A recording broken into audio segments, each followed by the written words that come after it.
not every team is good at every single map. And of course, it always comes down to drop spots, rotations, or whatnot. So we'll dive into here. We'll get to figure it out as we're going to get a nice little updated player rankings right here. Rebo still at the top. And what, last game, what was it? It was like 1,000 something. Now 2K, baby. 2K at the top.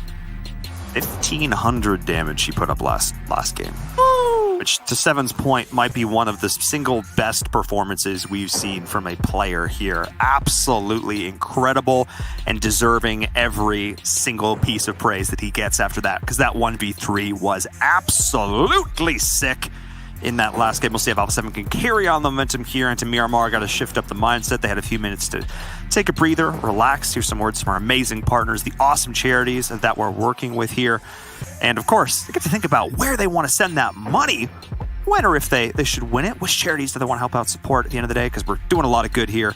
And it's great to see these players putting in some work for a good cause. Because let's be honest, Dave, as the fans, it's a win-win-win. Yeah, in that video, by the way, the dude in the yellow tracksuit, totally me, all right? But listen, I got heart, all right? And that dude in the yellow tracksuit in that video, you could tell they got heart, man. That's the glue. That's that player that keeps the squad together. It keeps the mental, level high and elevated and feeling good. And talk about, a team that might need that here. Team Onyx down there at the bottom. Yeah. But I'm going to say, last game, who was at the bottom? Guns Esports, dead last. They had one solid game. They went from the bottom now to the mid-pack. So Onyx, anybody, we're still so early on that anybody could really pull that rabbit out the hat here and immediately be set in that mid-pack. R&D, but now, well, we're not talking at the bottom. We're talking about the top, because we got RTG and Alpha 7 fighting early here. El Chapo's got to just try and get out of there around the corner. Oh, spotted by Carrillo. This is huge. Oh, yeah, no helmet, no vest, nothing. You're just done. You're just done. Even with the UMP, it doesn't matter. Carrillo doesn't miss those. Just like this, RTG, the team whose game plan is all about surviving to the late game, is going to have to do it with only 3. El Chapo right there, tagged and bagged, and they should be able to get the pickup of all 4 up here. Alpha 7, phenomenal. Alpha 7 from Brazil, great performance last game. It really shot him up there at the top. And, I can't say that the total points is so much of a gap right now. Only 2 between them and Destiny. But, hey, you got to start somewhere. You got to start somewhere. And they're starting to develop that here, especially with the early game kill. Miramar, Canada, your squad, 19E, dead center. For the most part, I'm not too mad. They got a nice spot. They're out there east of San Martin, and they have it all to themselves. If they recognize from the plane path, hey, nobody dropped here, they can get some vehicles and maybe even send it into that main city to make sure to get as much loot as possible. Maybe even camp it out a little bit and see where the next circles take them. Yeah, they've got a couple options for sure. They could go for that more passive looting route, but I think it's likely that GFan actually heard the kill onto RTG and A7. They're going to have a good sense of the drop, so they may also go for the opposite play, which is to get hyper-aggressive onto RTG and try and punish the weakened team. I doubt that's going to be the case, but I wouldn't necessarily hate to see it. I think with this squad, though, given history, and if you're likely, I think GFan IGLing with Nova, they're more likely to go for the passive play. So I think you're absolutely right, and that's exactly what we're seeing now. They're going to rotate into San Martin. They're going to chill. They're going to loot, but they're not going to be alone. So we'll see how well they do protecting the city as we're jumping aboard with Ghost as well. Ghost in a relatively good position here. They're not going to have too far to go. They're relatively dead center as it is. So keep an eye on them as another one of these squads to potentially crash. You can hear shots, see them on the minimap. Yeah, one of these teams that we are really going to be looking at here this game to kind of be that turnaround game, kind of like what Guns Esports from Iraq had last game, that turnaround game. Because right now, Ghost getting 14th position overall, 9 kills. Last game, it was tough. It was tough. They had the shelter position. They decided to go down into that shelter, get some kill points, and they were just caught off guard with the amount of teams that were down there. Onyx. Just talking about them. Yep, Onyx doing a little bit of scouting out here, losing one member very early on, and it's already looking like a replay from the first 2 games. It is, not gonna lie. So fun's probably not the right word here from the Georgian team. They only have 3 points. They have 3 kill points. They have yet to receive a single placement point in the first 3 games.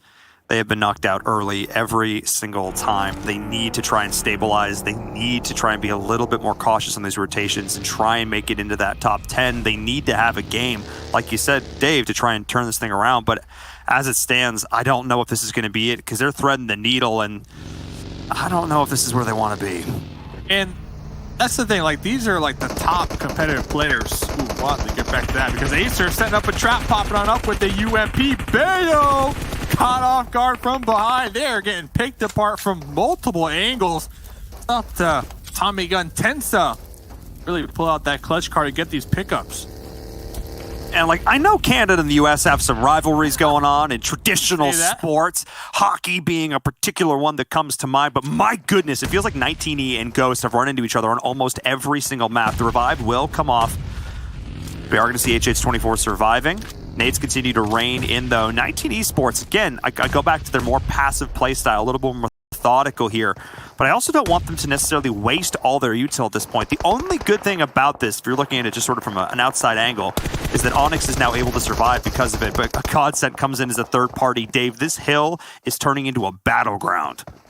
Godsent out there saying, yoink, you got a quick point right there. And then you see 19E quickly, all 4 members turning around. Not too happy, not too happy with the player from Godsent, but that's going to allow, or it looked like for a moment, it looked like the duo from Ghost to kind of pull out because that third party from Godsent is going to be keeping 19 pinned down a little bit here. Will indeed, but they're in a much better position to try and extract themselves. Godsent do have the high ground here up on this cliff, but they're still pretty spread out, and it looks like they're just focusing on repositioning themselves because now that they've been taking all this time shooting, the chances of them getting third-partied are also going to increase. So you have to be careful when you're making yourself known, your presence known to all these teams. It does open up the opportunity for Ghost to reset. Onyx was able to survive with 1 single player, but Ghost and Onyx, the 2 teams that have a staggering 2 placement points between them, Dave, are in a prime position to once again go out early. That is true, and unfortunate all at the same time. And kind of back to that Onyx point over here. Looks like things are going to settle down just a little bit. Scrims, kind of like a double-edged sword, right? It's good, you get that practice, but then it's kind of bad because for Onyx, for their position, maybe they didn't do so well in scrims. Another team could recognize that and could change their play style to kind of hunt down Onyx. Look for those, I don't want to say easy points, but points, Paul. You get what I'm saying here. So, I do. Scrims, it's good to get, those feelers out, get that practice in the lobby, but it could also be bad in a sense where teams could develop strategies around yours and exploit that. You already know these teams, they're going to be doing everything in their power to try to get that advantage. So, Onyx, look at the VODs here today. Oh. Change up that gameplay. I think that's what they need to do. Ooh, long-range battles, though, happening right here. Look, that was nice. Oh. Am just got lasered to the dome. My goodness, they're still dead center, though, at least for now, so they're comfortable taking one of these longer fights. And I think it's interesting, Dave, I don't know if you actually saw it. Shroud posted a clip on Twitter, I think it was yesterday, talking about scrims and the value of scrims. And you don't play scrims to win. You play scrims to practice a specific strategy, a specific execution, a specific style. And I'm less worried about the teams that are coming in and losing scrims unless it affects their mental. That's the one downside. Scrims, you shouldn't care if you lose scrims. It's not what it's about. But if that was the case for Onyx, if they didn't do quite so well, now let's put a target on their back, you're absolutely right. That could be the rough spot about it for them. When not performing in a scrim could actually make you a target. Battle Royales, man, they are relentless.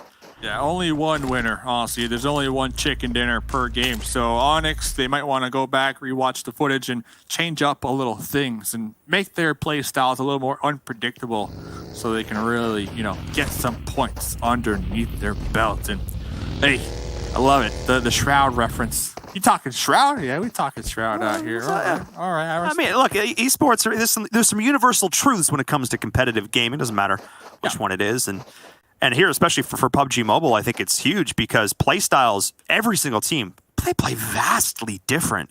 I mean, even the way they scout a 2-2 versus a 3-1, a 3-1 being, and we've seen it reverse. We've seen scout and anchor 3-1s. Over the last couple of years, the strategies have developed so ridiculously, and every single team is going to approach every situation just a little bit different. And there's very rarely ever an objective right or wrong way to play a fight. So that's what makes this so great. That's why we keep coming back and keep watching. Because if we knew who was going to win, Dave, there'd be no fun. And that's what's so beautiful about this. I mean, especially this event. Let's talk. I mean, PUBG Mobile World Invitational. This is the West region. Teams all over the world, you know, coming here to play.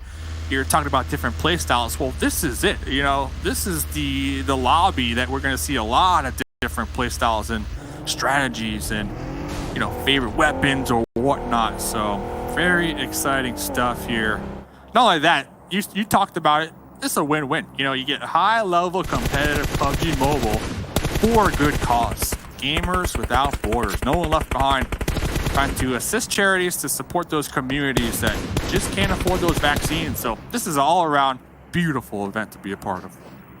Absolutely. And, you know, we're so fortunate here in the United States in particular to have that ease of access, but a lot of places don't. So it's absolutely amazing to be working with these fantastic causes to get those where they need to be and get to watch some awesome gameplay while we do it. It is the absolute best of all worlds. And we talk about different playstyles, Dave. There are different playstyles within a single region. You've got teams from Eastern Europe. You've got teams from North America, South America. Like, we've got everything covered here in the West.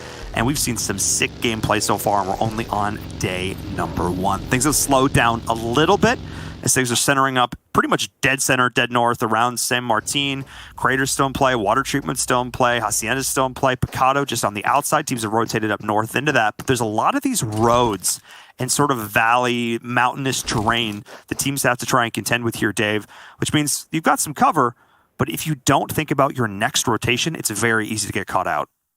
That's a fact right there. And one thing I like about Miramar, you were also kind of talking about it, it really shows the different play styles of teams. You can really tell who likes to play edge. For example, Alpha 7, Team Queso, because it's such a big map, right? So you really get to see the extreme differences. You get to see who likes to play center, UDR, getting favored right here in this circle as the next shift does not too bad. You know, the center's up for the most part. So talking about those edge teams, Guns, Queso, Godsend, Alpha 7, they're going to be the teams that we're really going to have to pay attention to see where their next move might be. And talk about next move, 19E. They're creeping up on RTG, but RTG, they're repositioning. RTG, of course, the team that lost that one unfortunate player early on.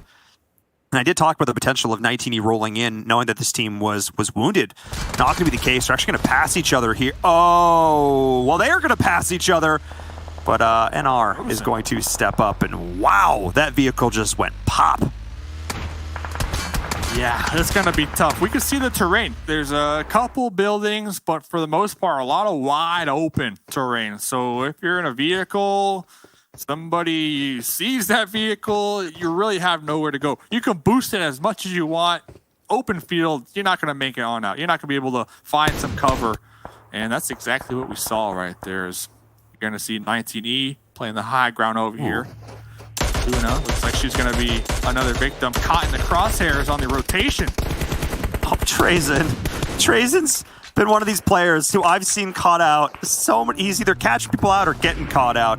Luna's just going to be able to go in, looks like be able to get the revive. Yes, that is going to be the case. Nice actual play there. Gets the vehicle down to help provide some cover, but he's just going to drop too. This is not an ideal situation. I think Clash will be able to stabilize here.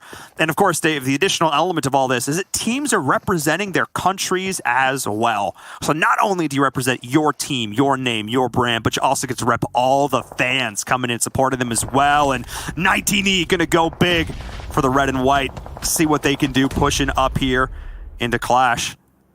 See which team has the better French people. Little 2-2 split right here. They kept Sheaf and Ace in the back lines to kind of play that anchor, that oversight. Meanwhile, Sam, Xenox, those fraggers up close and personal. It's going to be a challenge though. 2v4, but they know behind them, their angles, their back is covered. So it's really up to you, Flash, to make some mistakes and overextend right here.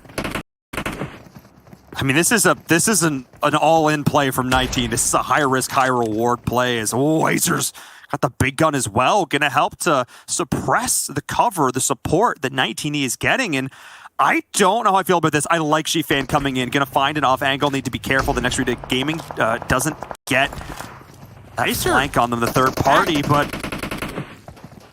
that's exactly what I was worried about, Dave. Acer got tagged, Shifan with the support got tagged, and now really time's not on their side. So Xenox and Sam, they need to make some plays happen.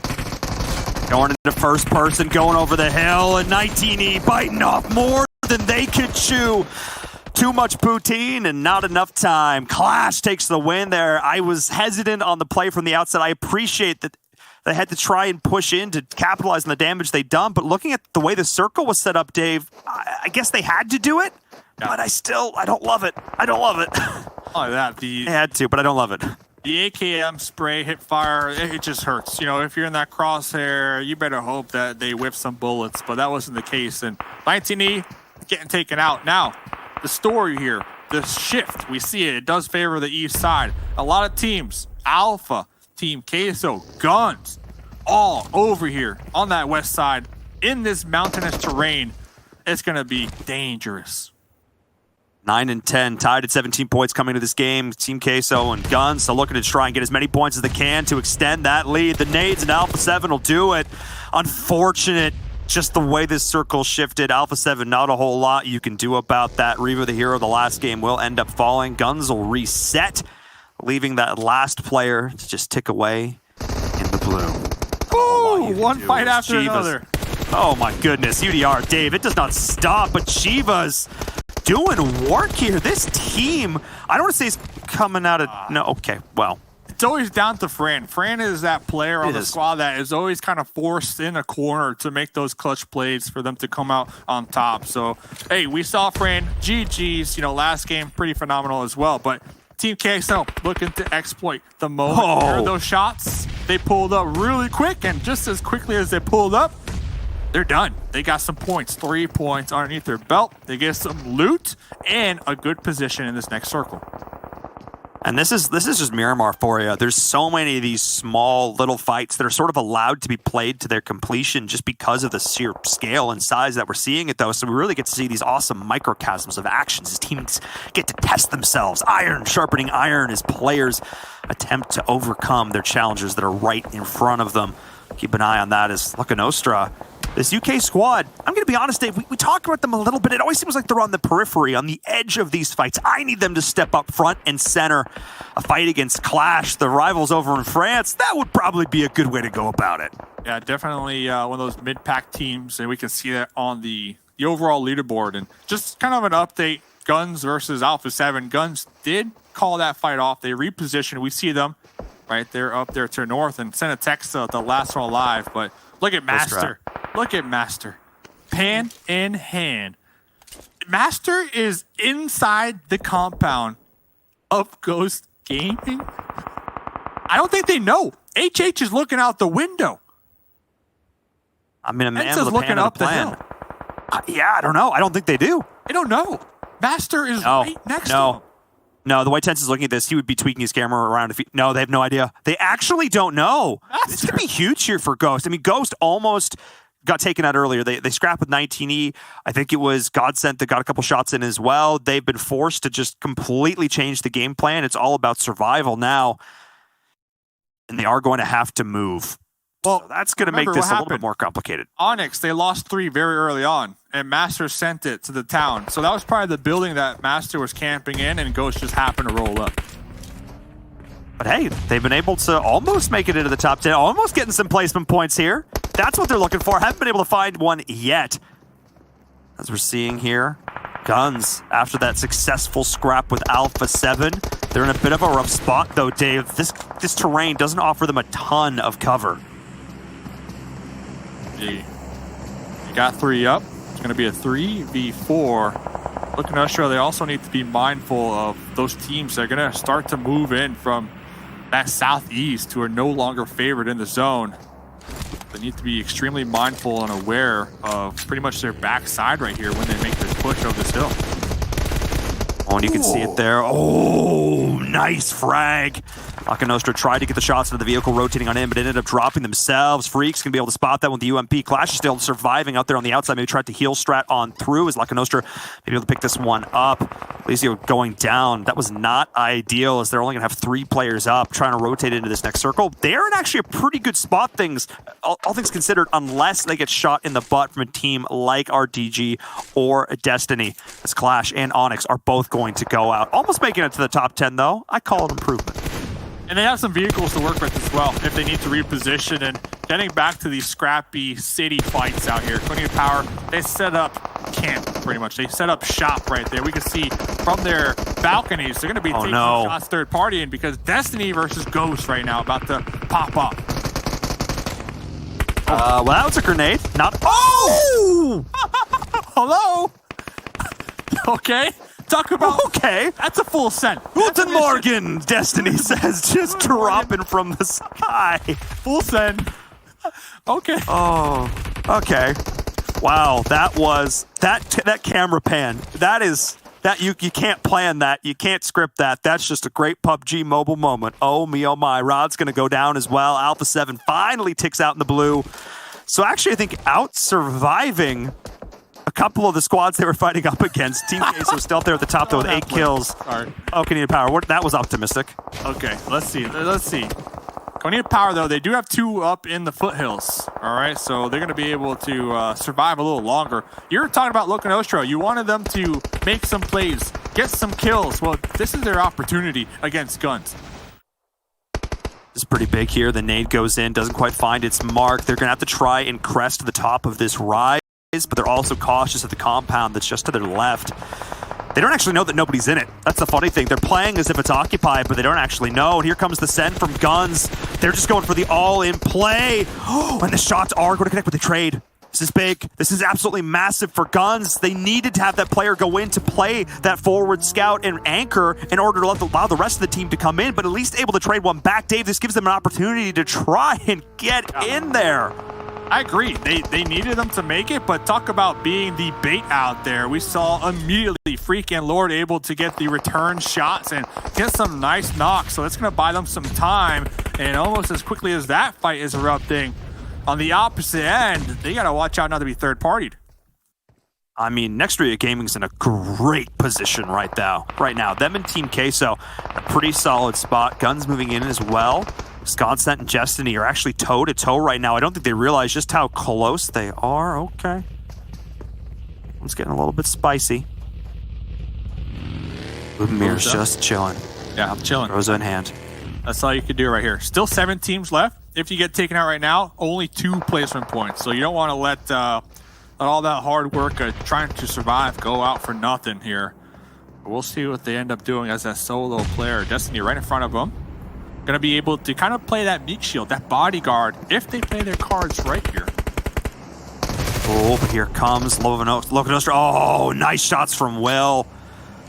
Beats the Groza with that UMP. And this is big for them as they're rotating around the outside. And then the wheel just keeps turning as Konita Power's looking towards Team K. So beautiful headshots there from Nomi. As we're seeing Konita Power in just 2 players trying to survive as Destiny is here as well. But here comes the push with the Uzi over the top and the pinch from Konita Power. The third party comes on in, an opportunity for them to rack up a ton of kills right here. As Wave's just got to try and live. What do? You just go down as he's the last one standing for the squad. Beast may be up and alive through this. I'm not sure as Konita Power is able to go in. Will? Hello? Are you going to drop? The answer is absolutely not. It's honestly this terrain. Look at the different levels of terrain. You got the low ground, you got the hills, the boulders, and then 2 teams fighting it out there on the top. So very challenging position. A lot of these teams are going to find themselves in. Will in the smoke on top of Beast. Will no longer alive. Konita Power. They have a little slight window. Can't Beast steal that kill? I think they did. I don't think Destiny got that. I saw Beast taking some shots though. Okay, Beast took it. I know, but I think I'll have to look back. Beast. I think Beast got it because Will made it into the smokes. Okay. If not, I'm very impressed then because that was in the smokes. I saw that 8K crosshair line up right on the head. We're not quite sure. Oh, his guns is potentially in a rough spot. Lord goes down, looking to burn them out. Oh, but giving the position away as Rao finds one, goes for the swap. He can't quite get it. Oh, if he'd aimed that AK a little bit higher, Dave might have been able to make it with that 7.62. Close. UMP, though, just too strong, especially in the hands of Frozen out here. And now the tables have turned. We can clearly see one squad has the advantage, the high ground, and the numbers.